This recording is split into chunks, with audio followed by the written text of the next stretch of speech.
Hi, I'm Ashley Adamson, and today we're going to talk about the layers of self-love and how you process yourself as you go through your transition.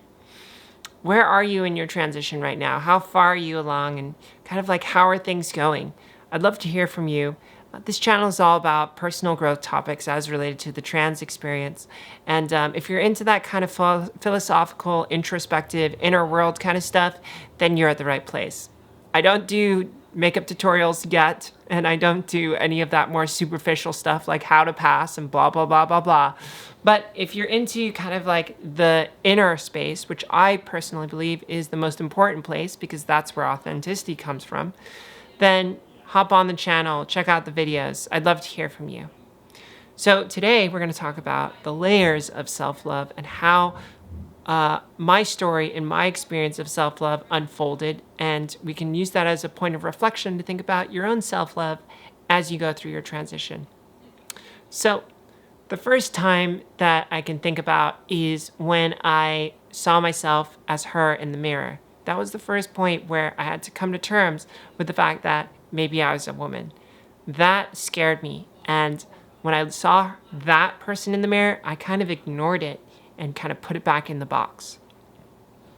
That is kind of like my first encounter where you could say self-love could have existed, but I'd say it was afraid. It was fear that kind of pushed that away. So I loved myself enough to not hate myself or to beat myself up for that experience, but I didn't love myself enough to go into that and explore that more because I was scared.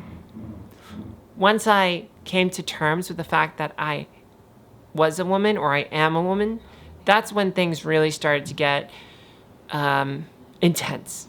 Because that moment where I said, oh shit, I am a woman, it meant that I had to take on all of the things that I had been holding off on.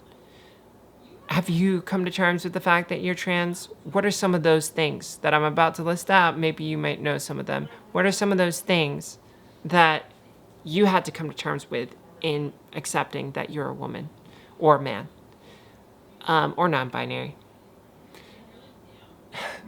For me, it was like I knew that I would live with the struggle of not having the right body that I wanted, and that I lived with the struggle of not being perhaps accepted in the way that I wanted to be. And that hurt a lot. A lot. And that's kind of like the next big stage for me in self-love, which is learning how to work through the fact that perhaps the world won't accept you and that you don't accept you either. We talk about this as body dysphoria, body dysmorphia, wanting to have surgery, those kinds of things. But like what it really comes down to is self-love and acceptance. And sometimes it's easier to just have surgery to move these things along. But ultimately, it has nothing to do with the physical aspect. It all has to do with in here, what's in here. And so that's something that you can move through in layers, and I continue to move through in layers. How do you move through these moments when things really come up for you, really come up for you, when you push yourself to tears? For me, I had many sleepless nights where I'd actually wake up and then start crying because I realized my fate as a trans woman. And like self-acceptance and self-love, it's been kind of like working through the layers of an onion. You feel like you get another insight into how you work and how you can love yourself more, and you actively practice that. But at some point you kind of forget about some of that practice, or your brain doesn't fire the same kind of connection that you were getting from that. And so you kind of go off in another direction, forget about the practice of self-love. And then when you do remember, you return back to perhaps the same place, but you're a little bit deeper because you've been practicing it. I think like moving through this process of learning to accept myself, the biggest lesson that I've learned is that it's really just a practice, that anyone can really love themselves It's not like this big ephemeral practice. Excuse me. It's not this big ephemeral practice where you can just suddenly, oh, like I'm enlightened, I can love myself. It can be as simple as looking at yourself in the mirror and saying, hey, you're pretty, or I love you. And you can make it into a practice. I think it's really interesting to think about this as a practice rather than just a skill, because it means that it's accessible to everyone. Like, think of all the ways that we've been conditioned and taught to not love ourselves. Think about just like, you're not worthy if you don't have good school grades, or the advertisements on television telling you you're not enough, and so you have to buy these products. Everything is perpetually creating this message of you're not enough.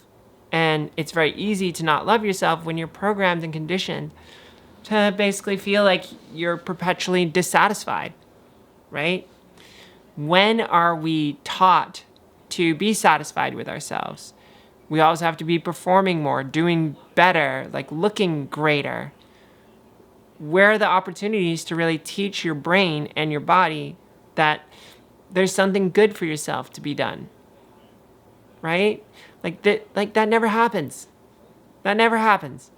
So for me to say, you know what, maybe you can love yourself by just trying a little exercise to do. Maybe it's the first time you're going to be teaching yourself something that's different than what everyone else is saying and trying to teach you in a negative way. I don't know where I'm going with this. I'm really just saying you can love yourself if you try and let yourself do something to show yourself that you love yourself. And that if you do this repeatedly, you can start to build the neural connections to start building this association with yourself. When you see yourself in the mirror and you can say, I love you. If you do that over and over and over again, you will be able to teach yourself and condition yourself to love yourself. It's that simple. It's not like this big grand thing of, oh, like I've figured out how to do it.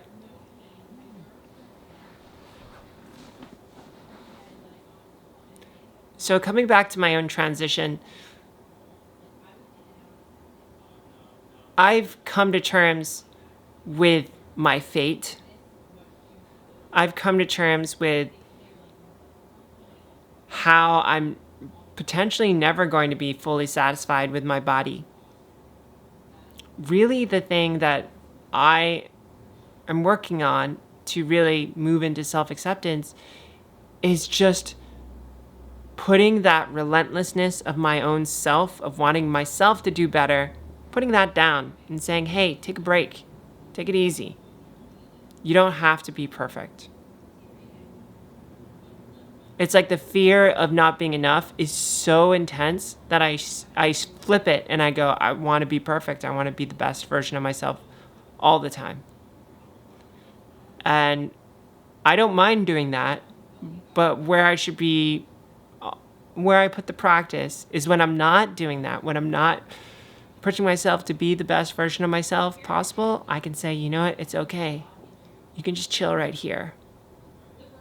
And I think that's a pretty compelling message to tell yourself, you know what, you're enough. You can just be here. It's cool. Everything's cool. You're fine. You're safe. So just accept yourself in that moment and just say, everything just is. We can find a lot of power in that letting go. The letting go of the struggle, the story, just trying to get out of that race. This was an interesting tea time episode. I hope you enjoyed it. Let me know if you made it to the end and what your thoughts are. It's kind of went off the rails with this one. I'll see you later. Bye.